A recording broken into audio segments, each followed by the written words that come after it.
माझ्या प्रियजनांनो, प्रभू येशू ख्रिस्ताच्या नावाने तुम्हा सर्वांना माझे प्रेमपूर्वक अभिवादन. प्रभू येशूला वधस्तंभावर खेळले गेले, त्यांनी आपले रक्त सांडले आणि आपल्यासाठी आपले प्राण दिले. काल आपण येशूला वधस्तंभावर खेळल्याचे आणि त्यांच्या मृत्यूचे स्मरण केले. उद्या आपण येशूच्या पुनरुत्थानाचा दिवस साजरा करू.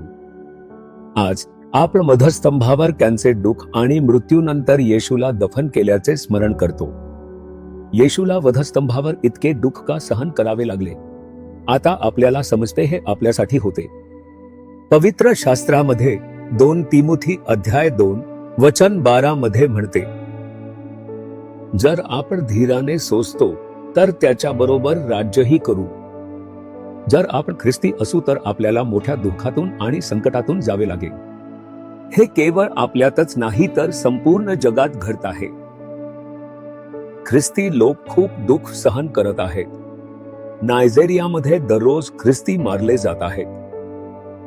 नायजेरियामध्ये दहशतवादी गट ख्रिस्ती आणि चर्चवर हल्ले करत आहेत. चीनमध्ये ख्रिस्ती आणि देवाच्या सेवकांना तुरुंगात टाकले जाते आणि त्यांचा छळ केला जातो. उत्तर कोरियामध्ये अनेक लोक मारले गेले. आजही तुरुंगात त्यांचा छळ केला जात आहे. इतर अनेक देशातही अशीच परिस्थिती आहे. भारताच्या काही भागातही ख्रिश्चनांवर हल्ले आणि छळ होत आहे. मणिपूरमध्ये घडलेल्या क्रूर आणि अन्यायकारक घटनांबद्दल आपण सर्वजण जाणतो. असे दुःख का सहन करावे लागते? प्रभू म्हणतात, माझ्या मुलांनो, तुम्हाला ही दुःख सहन करावी लागतील. मी वधस्तंभावर दुःख सहन केले होते. माझ्यावर खोटे आरोप लावले गेले होते. मी निर्दोष आहे हे माहीत असूनही त्यांनी माझ्यावर खोटे आरोप लावले आणि मला वधस्तंभाची शिक्षा दिली. त्यांनी मला मारले, छळले आणि अपमानित केले. मी सर्व काही सहन केले. माझ्यासोबत दुःख सहन करा, प्रभू असे म्हणतात. जर आपण येशू सोबत दुःख सहन केले तर आपण त्याच्यासोबत राज्य करू. या जगातील ही दुःख आहे, ही दुःख थोड्या काळासाठीच आहेत. जेव्हा येशू परत येतील तेव्हा ते संपूर्ण जगावर राज्य करतील. बायबलमध्ये नोंदवलेली प्रत्येक गोष्ट आपल्या काळात पूर्ण होत आहे. मत्ती अध्याय 24 मध्ये येशूने आपल्याला सहन कराव्या लागणाऱ्या दुःखांबद्दल सांगितले होते.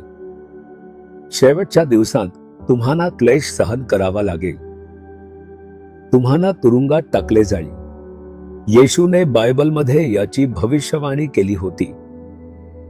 आज ख्रिस्ती ज्या अन्यायकारक छळ आणि दुःखातून जात आहेत ते बायबलमध्ये आधीच सांगितले गेले आहेत. येशूने आधीच सांगितले होते की आपल्याला दुःखातून जावे लागेल. हे जग वाईट आहे म्हणून आपल्याला अशी दुःख आणि संकटे सहन करावीच लागतील. आपल्याला त्यांच्यासोबत ही दुःख सहन करावी लागतील. जर आपण त्यांच्यासोबत दुःख सहन केले तर तुम्ही दुःखांबद्दल घाबरू नये. संकट पाहून आपण मागे हटू नये. आपण दुःखांना पाहून निराश होऊ नये. आपल्याला ते सहन करावे लागेल. आपण दुःखांसाठी प्रभूची स्तुती केली पाहिजे. प्रभू, मी तुझी स्तुती करतो कारण माझी थट्टा केली जाते. प्रभू, मी तुझी स्तुती करतो कारण माझ्यावर खोटे आरोप लावले जातात. प्रभू, मी तुझी स्तुती करतो कारण मला धमकावले जाते. मी तुझी स्तुती करतो कारण फक्त ख्रिस्ती असल्यामुळे माझा छळ केला जातो. दुःखांना सहन करा. जर आपण धैर्याने सहन केले तर एक दिवस येईल. येशू या जगात राजांचा राजा म्हणून परत येतील. ते संपूर्ण जगावर राज्य करतील.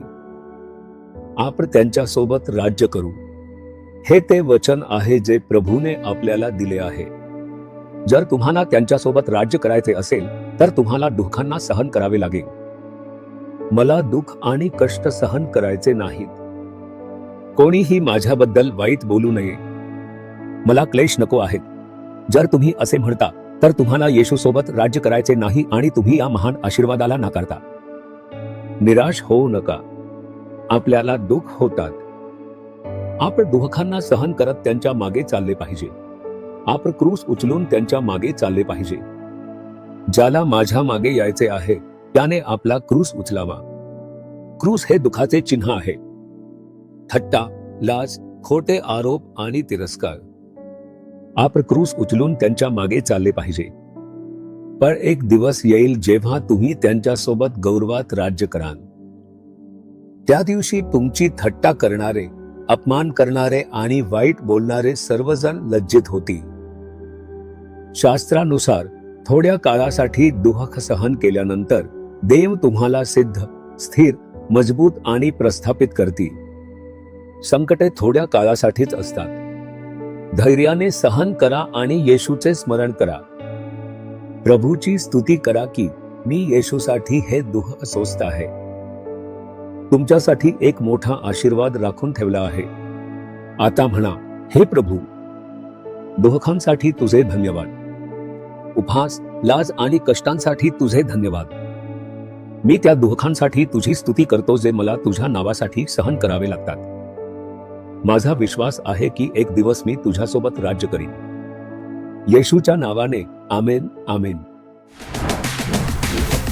जीसस रिडीम्ड मराठी ह्या यूट्यूब चॅनेलला सबस्क्राईब करा.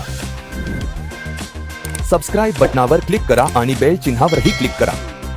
दररोजच्या नवीन कार्यक्रमांची माहिती मिळवा.